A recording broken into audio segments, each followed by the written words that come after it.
funciona pelo INSS, né? A gente só trabalha com funcionários da prefeitura, porque não é o INSS. Porque não é o INSS. Podcast não é do INSS. Olá, seja muito bem-vindo ao podcast Não é do INSS. É o primeiro podcast 100% feito de RPPS para RPPS. Toda semana tem episódio novo por aqui. E para você que nos ouve, siga o nosso canal na sua plataforma de streaming de preferência, que você vai receber as notificações de episódios novos e ainda ajuda o nosso canal. Se você ainda não nos segue nas redes sociais, é só buscar pelo @não é do INSS, que a gente está nas principais redes. E na nossa mesa virtual de hoje, nosso bate-papo é com a Tarpon Capital e hoje aqui com a gente, Rafael Maisonave. Tudo bom, Rafael? Oi, Rafael, tudo bem? Boa tarde a todos, obrigado pelo convite.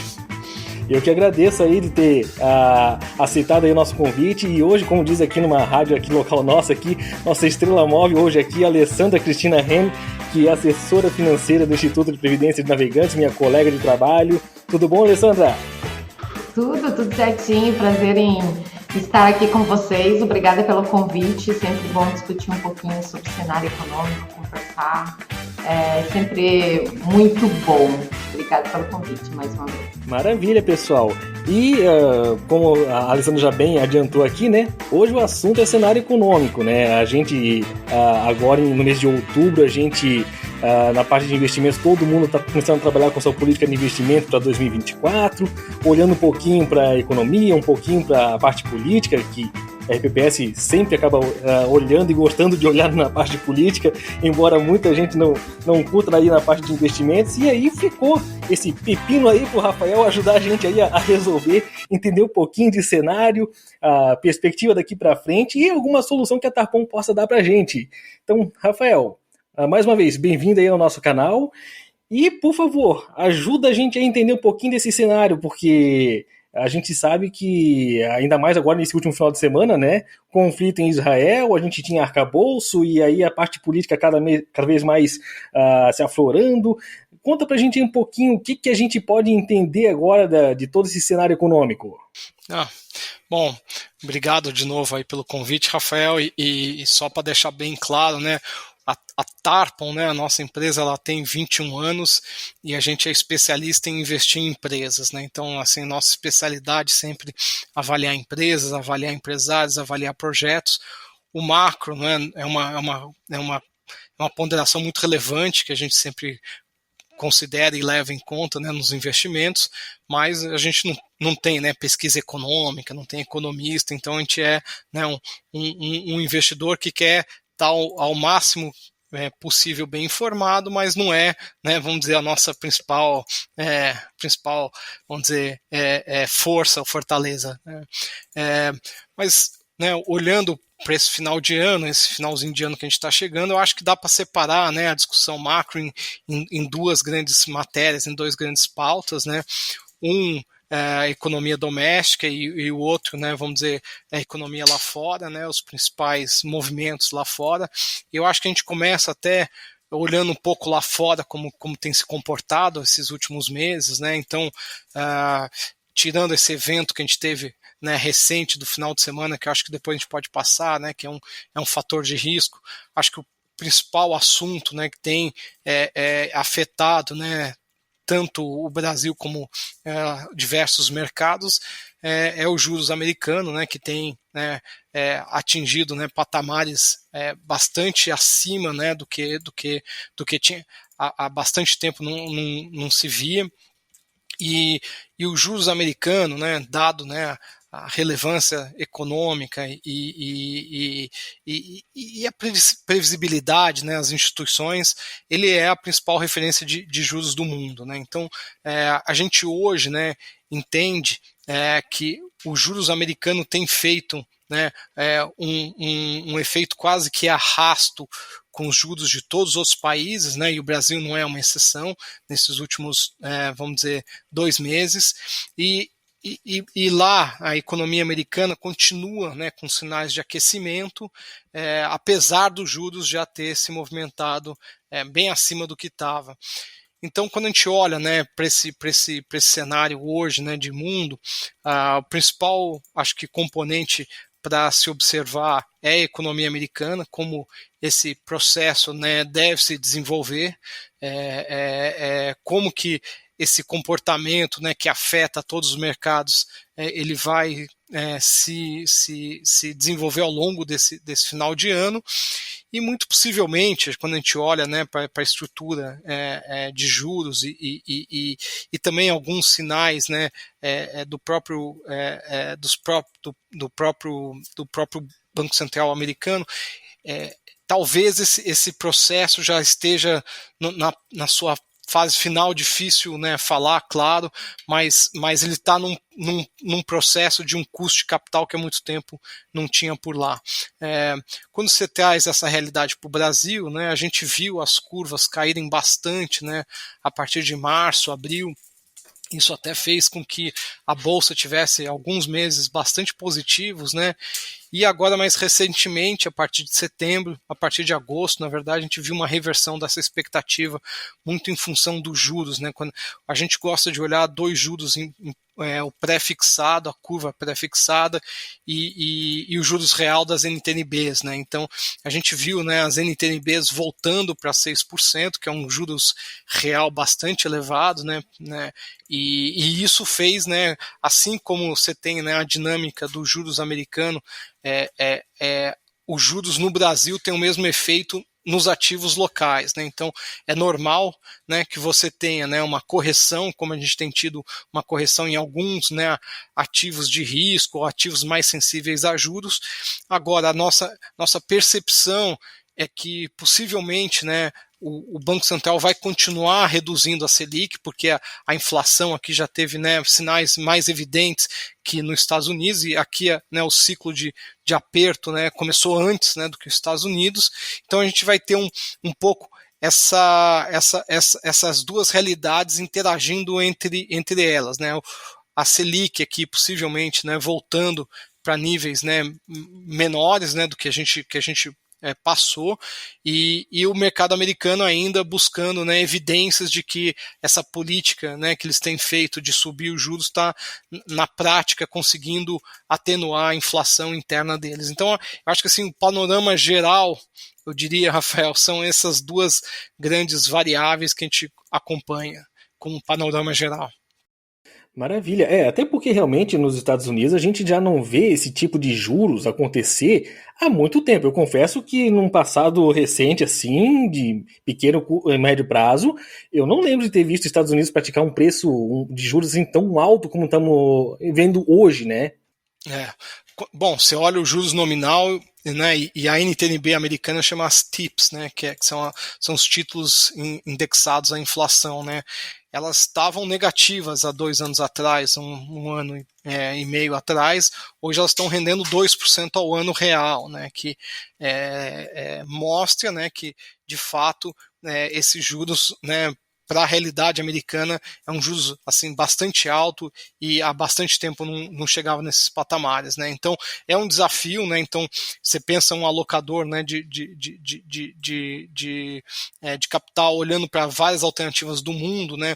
O Tesouro americano te pagando 2% real ao ano é uma taxa que, né, há muito tempo não se via.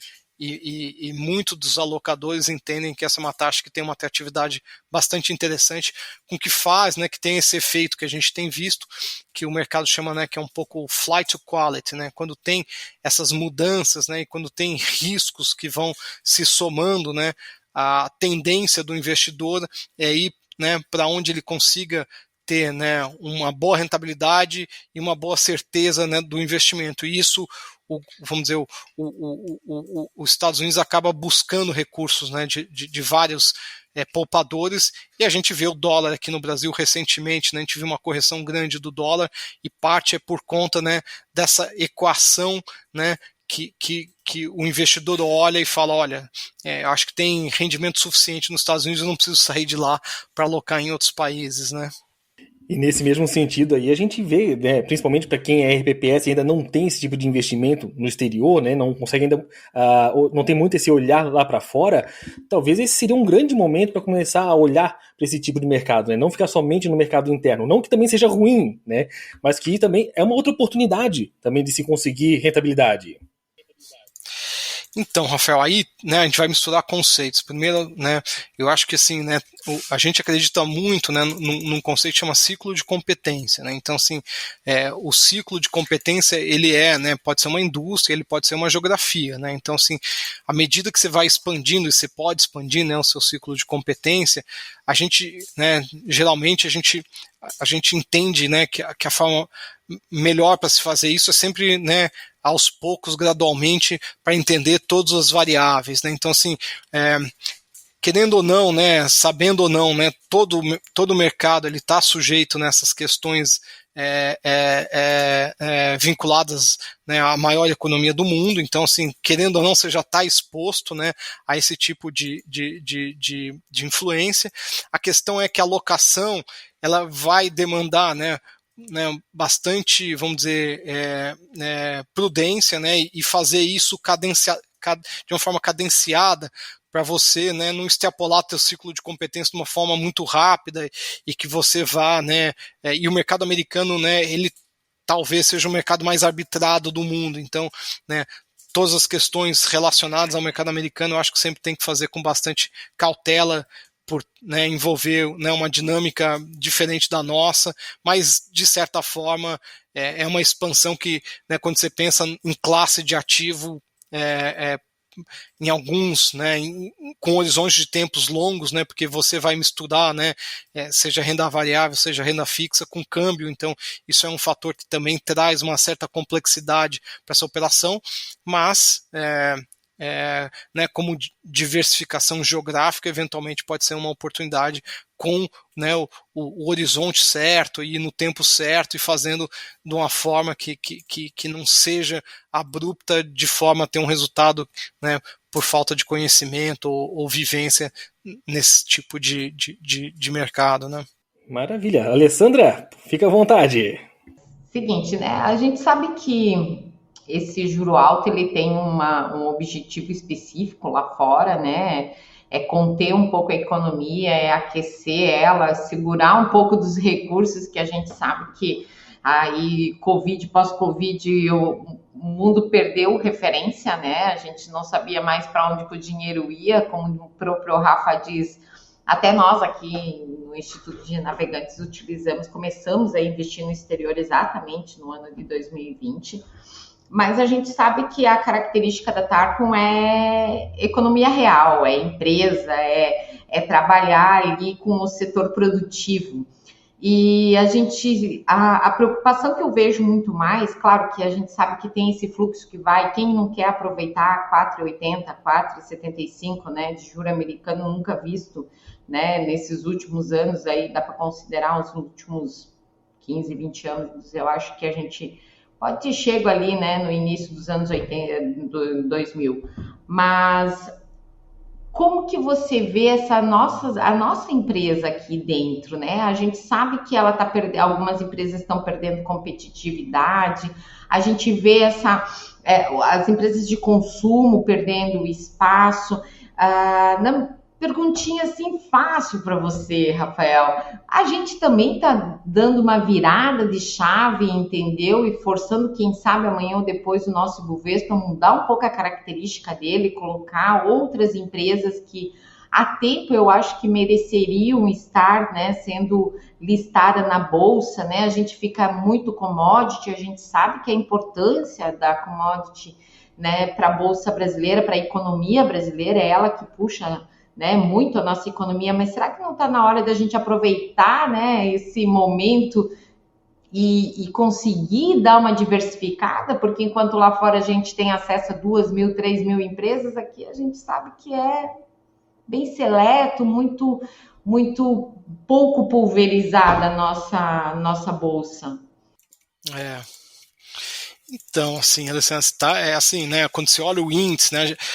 O índice, né? Ele segue, né? Uma metodologia que ele privilegia as maiores empresas e as mais líquidas, né? E aí o resultado disso, né? Que as 3 maiores participações são atividades, né? Que das 3, né? 2 vamos dizer, o principal fator determinante não é a economia doméstica, né? Então, Petrobras, né? O principal fator determinante da Petrobras é o preço do petróleo, né? O preço do petróleo é uma coisa que está completamente, né, vinculada à economia mundial, e o Brasil, né, é uma parte muito pequena da economia mundial, mas é uma empresa bastante relevante no índice. Vale do Rio Doce é uma empresa que, né, o que importa para a Vale, né, em última instância também é a atividade chinesa, né? O Brasil consome muito pouco minério, né? E depois você tem os bancos, né? Os bancos aí, né, sim, uma indústria, né, mais adaptada a essa realidade difícil do Brasil, mas também pouco, vamos dizer, representativa assim em termos de atividade, né? A gente acha, né, Alessandra, que ao longo dos anos, né, a gente tem visto setores, né, importantes virem para a bolsa, e a gente acha isso excepcional. Hoje, né, as empresas que a gente entende que são passíveis de ser investidas em torno de 250 empresas, né, aí usar o mercado americano que você usou como exemplo, são 11 mil empresas, então, né, a diferença é desse tamanho. Um exemplo, né, que é muito claro, que agora tem, né, aumentado um pouco a exposição, mas que é um setor que, né, que a gente, quando a gente olha, né, de forma agregada, né, os setores principais é o agronegócio, que é muito pouco representado, né, no índice, mesmo, né, o Ibovespa muito pouco, no próprio Small Caps ainda pouco, mas aí, né, parte, né, né, da função, né, de gestoras como a nossa, é olhar, né, essas oportunidades e investir, né, nessas oportunidades antes do que o mercado entendam, né, as dinâmicas, os valuations, né, as oportunidades que tem em cada um desses segmentos, né? Mas quando você olha, né, o índice Ibovespa, né, e esse é uma característica do índice há bastante tempo, o índice tem evoluído bastante, né? A gente teve aquele evento em 2013, né, que eles tiraram, né, as ações, né, que são as ações que chamam penny stocks, né, que tem um valor menor de R$1. Isso tudo melhorou muito o índice, né, tem melhorado muito o índice, mas quando você pensa de representatividade de atividade, ele ainda é pouco representativo da nossa atividade, né? Então, assim, a gente acha, né, que o índice, né, tem esses últimos 3 anos, né, sofrido muito com a questão dos juros local, né? Então acho que tem 2 fenômenos importantes aí. Né, que as empresas aqui, né, têm uma alavancagem razoável, e isso faz com que, né, essa subida de juros aumente muito o serviço da dívida, e por consequência, né, a lucratividade dessas empresas acaba ficando, né, mais comprometida com o pagamento de juros. E 2, né, muito investidor, né, acaba optando, né, e aí faz um movimento que talvez, né, não seja um movimento que a gente considera o melhor, que ele vende bolsa para comprar ativo de renda fixa, porque o ativo de renda fixa já tem um retorno que na visão dele é suficiente. Mas, né, o que a gente pode estar vendo, e um pouco vinculado até à discussão macro, é que essa questão dos juros, né, a política monetária e a autoridade monetária já fez o trabalho que nos Estados Unidos está sendo feito, que é, né, tirar, né, essa inércia inflacionária e trazer ela, né, mais perto da meta de inflação de cada um, né, dos países. Então, assim, a gente vê, né, essa eventual mudança de dinâmica, né, de juros, né, ajudando bastante a esse custo alternativo, né, que é a renda fixa, né, vamos dizer, e ao mesmo tempo também ajudando no serviço da dívida dessas empresas mais alavancadas terem, né, um pouco um alívio dado esse aumento recente, né? Então, quando você imagina que no início do ciclo, né, que foi julho, né, de 2021, o juros estava a 2, ele chegou a bater 14,25, né, para uma empresa que tem uma alavancagem, isso, dependendo da alavancagem, toma, sei lá, quase que mais da metade do lucro dessa empresa. Então, possivelmente a gente vai ver essa reversão e possivelmente a gente também pode saber, né, que o custo de oportunidade para investir em bolsa, com juros caindo, ele fique menor e isso deve atrair mais capital para a bolsa e a gente deve ver uma performance melhor, que foram esses últimos 2 anos, foram anos bastante difíceis para o mercado em geral. Mas aí, o que eu gosto sempre de destacar é que assim, né, a economia brasileira ela tem uma amplitude muito grande. Então, assim, a gente tem, né, setores que estão muito desafiados, como o varejo, consumo. Esses setores estão realmente assim, momento muito difícil. Mas por outro lado, você tem, né, o agronegócio, como né, a gente usou como exemplo, que performou excepcionalmente bem nos últimos 3 anos. E eu acho que parte, né, da nossa atividade é olhar todos esses contextos e essas realidades e tentar, a partir, né, dessa visão, encontrar essas melhores oportunidades para alocar o capital e investir, né, nessas empresas que vão não só, né, serem capazes de lidar com a crise, mas as empresas que a gente mais gosta de investir são aquelas empresas que vão sair mais fortes da crise do que entraram. Então, vão ganhar market share, vão consolidar, vão eventualmente, né, fazer expansões. Então, e em todas as crises você vai ter empresas, né, que ou se alavancaram demais, ou se botaram numa situação difícil, e as empresas que a gente tenta investir o que a gente busca investir são essas empresas que, nesse cenário, acabam se fortalecendo em termos relativos, né? Elas saem mais fortes relativamente do que entraram nas crises. Eu gosto de falar que o investidor brasileiro é complicado, né? Ele é muito imediatista, ele é cheio das heurísticas, né? Digamos assim, aversão à perda, começa a ver o dinheiro perder, ele vai sempre na contramão do mercado, né? É inacreditável, porque hoje você veja, tem gente que pensa aí, foi muito para renda fixa, eu vou investir lá fora, porque lá fora está me dando 4 e pouco de título americano. Concordo, é um valor interessante e tal.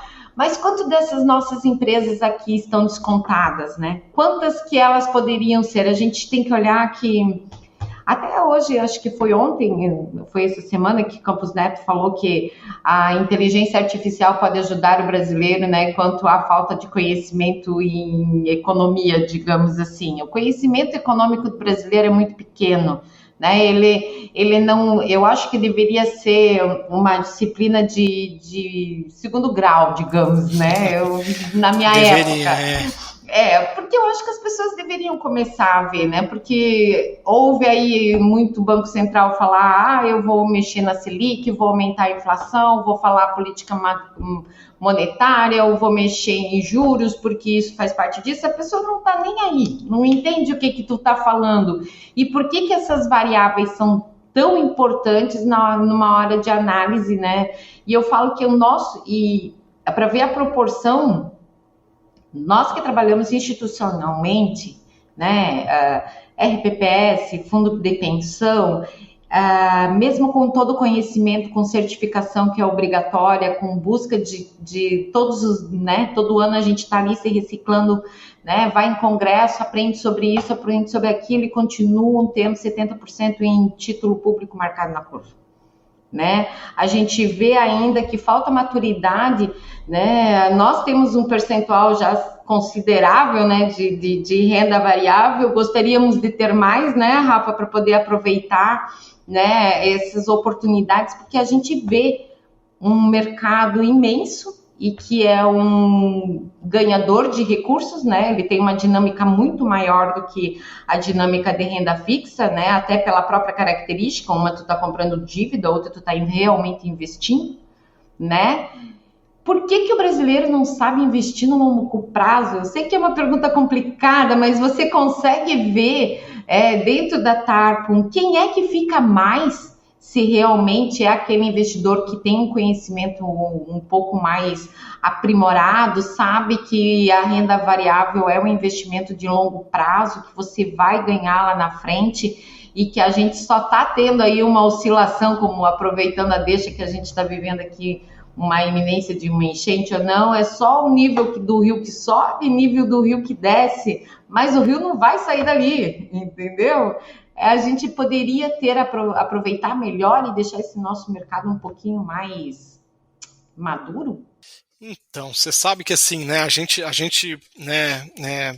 na verdade, esse é um fenômeno que não está restrito aos brasileiros, né? Existem pesquisas lá nos Estados Unidos também que mostram, né, que mesmo em fundos que performam, né, muito bem, em geral, o investidor do fundo performa bastante abaixo do que o próprio fundo por, né, ter esse movimento de entrar no fundo quando está indo bem e sair do fundo quando está indo mal, né? E isso pode ser extrapolado para a bolsa em geral, né? E aí, né, no caso, né, eu acho que tem duas questões que são importantes, né, para ser considerado. Primeiro, é um fenômeno psicológico, né? O Kahneman, né, que é um estudioso, ganhador do Prêmio Nobel de Economia, ele mostra, né, porque a dor, né, de perder, ela é desproporcional ao ganho equivalente, né? Então, muitas vezes, né, essa oscilação, né, a pessoa acaba, né, a dor de uma perda é quase 6 vezes maior do que um ganho equivalente. Então, isso faz com que as pessoas reajam de uma forma errada, né? Então, e aí isso, na minha opinião, né, vai para o segundo assunto, que é entender a bolsa como uma classe de ativo, né, renda variável como uma classe de ativo, né, e aí, né, os institutos como vocês, né, eles têm um privilégio muito grande, que é ter um passivo, né, ajustado, né, à natureza de cada classe de ativo, e isso, né, se você usar isso a seu favor ao longo dos anos, né, você vai usar, né, esse movimento que é irracional, infelizmente, né, porque a maior parte, né, dos investidores acabam né, usando, né, o ganhar ou perder como uma decisão de investimento, e o ganhar ou perder, né, você está falando de coisas que ficaram para trás, o que importa é sempre o retorno prospectivo, né, o retorno futuro que importa, mas ao longo dos anos, né, isso não só no Brasil, o investidor comete esse erro, e aí, né, eu acho que parte, né, da nossa função também como gestores, né, e investidores institucionais é acabar usando esses fenômenos também para melhorar um pouco, né, a performance, usando a irracionalidade, né, de curto prazo para produzir resultados. Então, assim, eu acho que, né, se o seu investidor, né, usar o dinheiro que ele tem investido em bolsa com o horizonte certo, e aqui no fundo, né, diversas vezes a gente orienta nesse sentido, olha, aqui é um dinheiro que você deveria colocar e esperar de 3 a 5 anos para ver o resultado, seja bom ou seja ruim. Mas assim, é o tempo de maturação, né, dos nossos investimentos. As coisas não acontecem do dia para a noite, as coisas levam tempo.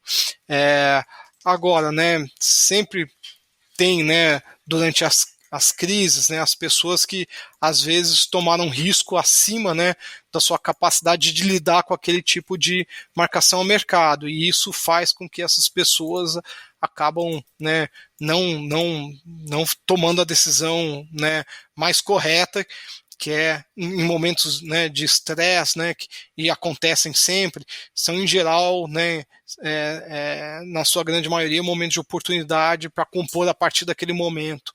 Então, é uma dificuldade, e a má notícia é que é difícil, né, de fazer, mesmo com pessoas próximas. A boa notícia é que não é só brasileiro que faz, então isso aí não está restrito a gente só, né? Então tem essas considerações, mas entendendo, né? E eu acho que um terceiro ponto para agregar, né, que os juros compostos, né, eles fazem uma diferença imensa. Então, se você tiver, né, a capacidade de deixar, né, parte do seu patrimônio, né, alocado numa classe de ativo como é a renda variável, e ao longo do tempo essa renda variável vai compondo, né, isso aí ao longo de horizontes longos de tempo faz uma diferença imensa, né? Então eu acho que as pessoas acabam se precipitando, mas faz parte do jogo, assim, né?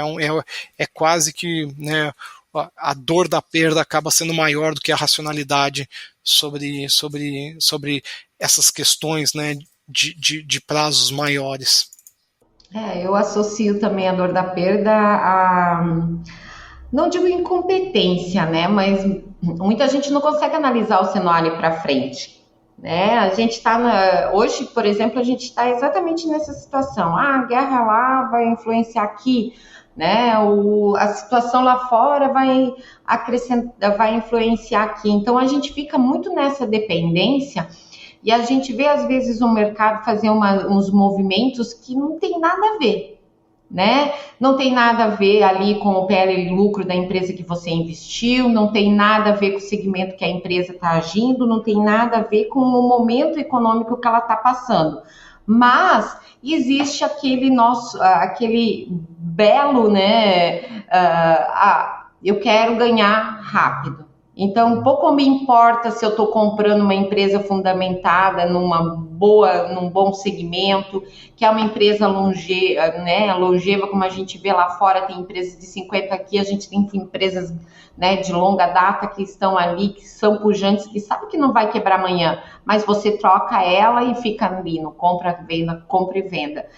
Para nós, RPPS, eu falo isso com propriedade.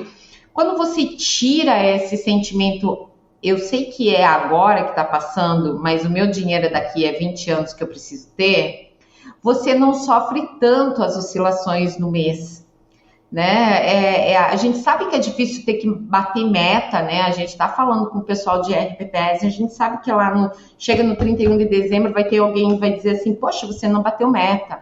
Ou por que tu colocou nesse fundo aí que está caindo tanto tempo? Ele está passando por uma situação. É engraçado que se a renda variável cai, nossa, é um problema. Agora, se os títulos do governo caem, tudo bem. Né?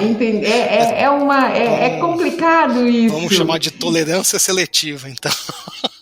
Tolerância seletiva. Não, perfeita essa, porque a gente está vivendo exatamente isso, né? Se o coleguinha é do meu ladinho ou pensa como eu, joinha. Pode fazer isso, pode fazer aquilo, que tá valendo. Agora, se o coleguinha não é, entendeu? É aquela coisa, não adianta sujar o coleguinha que tu não vai se limpar, entende? Não tem essa... E eu vejo que a gente está vivendo um momento muito disso. Eu vou realizar agora, mas eu não penso no amanhã. A partir do momento que a gente começar a pensar mais no amanhã, a gente vai ver a renda variável como uma poupança que ela é. E eu acho assim, né, parte do exercício que a gente faz, né, né, o mundo, né, tem se tornado mais conectado, as coisas, as informações fluem mais rápido, né, as consequências, né, elas vão, né, mais rápido para preço. Então, o Brasil, né, nesse sentido também, né, um país vamos dizer, ainda num processo de institucionalização, né? Você pegar, né, o custo do juros sair de 2 para 14, né, em 2 anos, né, para uma empresa, isso é uma realidade que muda muito rápido, né, numa magnitude muito grande.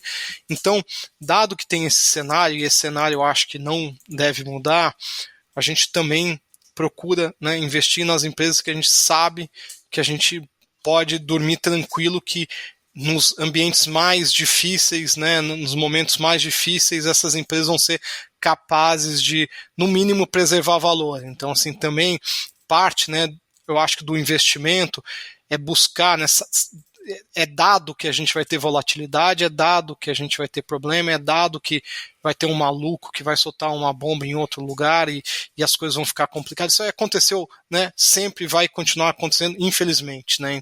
Então, eu acho que parte, né, da nossa estratégia também é saber que essas situações acontecem e considerando que essas situações acontecem, como que a gente vai tentar, né, ao máximo preservar capital e eventualmente usar essas situações a nosso favor.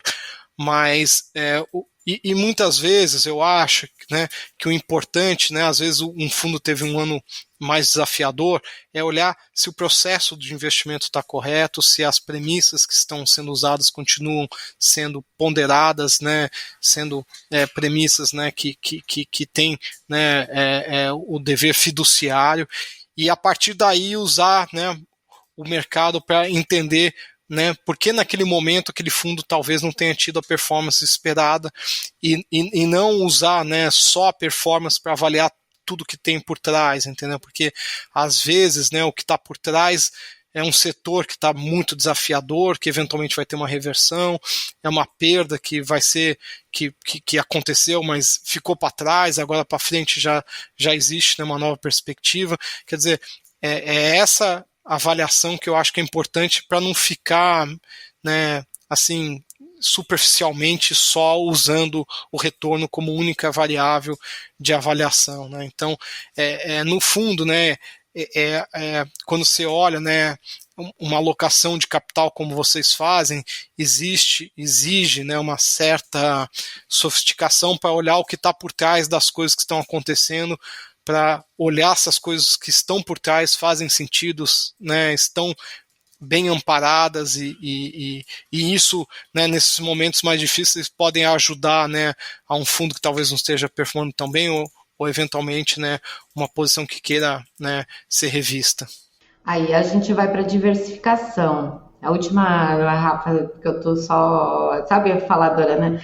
Mas aí que a gente passa pela diversificação, né, Rafael? Porque para pensar, se a gente não olha, nada nessa vida tudo vai para frente na mesma hora e tudo volta na mesma hora, ou tudo sobe ou tudo desce, né? A totalidade, né? É difícil de você ver isso constantemente. Eu sempre falo, e o Rafa me corrige já, se toda a nossa carteira subir no mesmo mês, toda estiver subindo, né, numa mesma proporção, eu tenho que me preocupar, porque quando ela cair, ela vai cair também nessa mesma proporção, né? Por isso que a gente tem as diferenças, por isso que a gente tem diferentes gestores, porque cada gestor, né, tu vais olhar o mercado de um jeito, né? A estrutura Tarpon pensa de uma maneira, ela tem até alguns fundos que são muito mais parecidos, tem uma carinha de FIP, porque vocês não são só compradores de ações, vocês investem na empresa, vocês gostam de trabalhar e ver essa empresa crescer. Esse é um grande diferencial da Tarpon, porque a gente, não só como investidores, né, dos fundos, mas a gente vê essa toada diferente, que você não é só vai lá e compro meia dúzia de ações do setor financeiro, outras do setor disso, setor daquilo, né? Vocês têm uma historinha por detrás, por que eu estou investindo nela, né? Não é como você mesmo fala, não dá para olhar só a rentabilidade, porque às vezes quando você comprou, tu perdeu um pouquinho, mas ela vem, né? O resultado vem mais para frente. É assim, né? O importante, né, é ter claro qual é a estratégia de cada gestor e o mercado, a beleza do mercado é que tem, né, várias estratégias que se comprovaram bastante, né, bem sucedidas ao longo do tempo. Então, a nossa estratégia, né, que é olhar, né, a gente olha a ação como um pedaço de uma empresa, né, e a gente está olhando a empresa, não está olhando a ação, né. A ação é, né, um mero detalhe de um projeto empresarial que a gente quer estar participando. Mas existem outras estratégias, existem outras formas de alocar e investir. E aí a gente entende e respeita, mas eu acho que assim, né, é importante ter claro, né, que existem estratégias diferentes, estratégias ao longo do tempo, elas podem descorrelacionar, aliás, é até saudável, como você próprio falou, Alessandra, ter essa descorrelação para ter um equilíbrio, né, entre os retornos. E, de novo, né, tendo, né, o passivo, né, que é um passivo longo de vocês, isso ajuda muito nesse processo, por ter, né, não ter aquela necessidade no momento e eventualmente fazer um desinvestimento no momento errado e deixar, né, algum retorno para trás que eventualmente poderia ajudar na composição do resultado, né? Até porque se, né, a economia fosse linear, né, ela não é linear, ela é ciclo, né, então a gente sabe que hora determinados setores vão andar mais, depois é outro setor que vai dar mais, cada um puxa no momento, né. É que nem corredor, né, o corredor ali, principalmente equipe de biciclismo, tem isso, uma hora um vai lá e puxa, outro vai lá e puxa, e é assim a economia, eu também vejo desta forma, eu acho que hoje a gente vê aí os fundos de small cap pulando, né, subindo bastante, o consumo sofrendo um pouquinho mais, então essa diversificação eu vejo que é é importante, não só em segmento, em gestores, e tem que dar tempo ao tempo, né? Assim, as estratégias, elas têm que ter um tempo de maturação, né? Então, se a estratégia, né, ela é interrompida, é claro que ela não vai produzir o resultado que ela, né, para que ela foi desenhada para, né? Então, mas é essa capacidade que eu acho que é uma capacidade importante, e aprendendo, né, ao longo do tempo, né, cada ciclo tem uma questão diferente, então também usar isso né, a favor do investidor, a favor do instituto, esse conhecimento acumulado que você vai tendo ao longo dos anos, né, é um privilégio de poder assistir como que as coisas vão, né, se desenvolvendo à medida, né, de que as coisas vão mudando na economia, que de fato é uma questão bastante difícil, né? Só olhar, né, a gente estava conversando hoje na nossa reunião semanal, como, né, todos os economistas têm errado o crescimento do PIB no Brasil, porque de fato, né, é difícil de fazer, né, extrapolar, né, um ambiente tão diverso em um modelo econômico que é uma tentativa de simplificação, né? E sistemicamente a gente tem visto, né, que os economistas têm errado, apesar disso ainda não estão conseguindo corrigir, né, esses modelos, né, que são feitos para tentar prever alguma coisa, mas é um desafio bastante grande.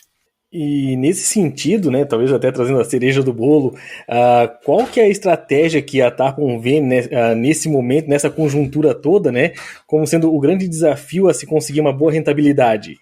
Então, Rafael, a gente acha, né, que hoje, né, por ter, né, esse ambiente instável, né, a estratégia é um pouco a que a gente acredita, né, que a gente aloca o capital, que é entender, né, ativos que estejam, né, conseguindo conviver e eventualmente até crescer nesse ambiente desafiador, e a gente tem algumas empresas que têm conseguido crescer mesmo nesse ambiente bastante desafiador, e combinar, né, essa qualidade, né, de empresa, qualidade, né, de gestão, eventualmente nessa combinação de qualidades, com um valor, né,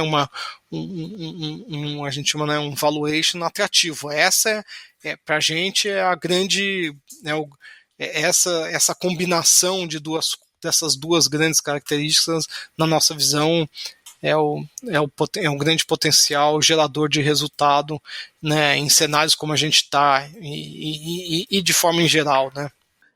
Rafael, eu queria te agradecer muito aí por ter aceitado o convite de participar aqui com a gente, e queria também deixar um espaço aberto aí para poder divulgar também vocês, e quem tiver dúvidas, quem quiser entender mais dos produtos de vocês, que vocês acabam vendo muito para mercado, né? Como é que pode fazer para entrar em contato com vocês?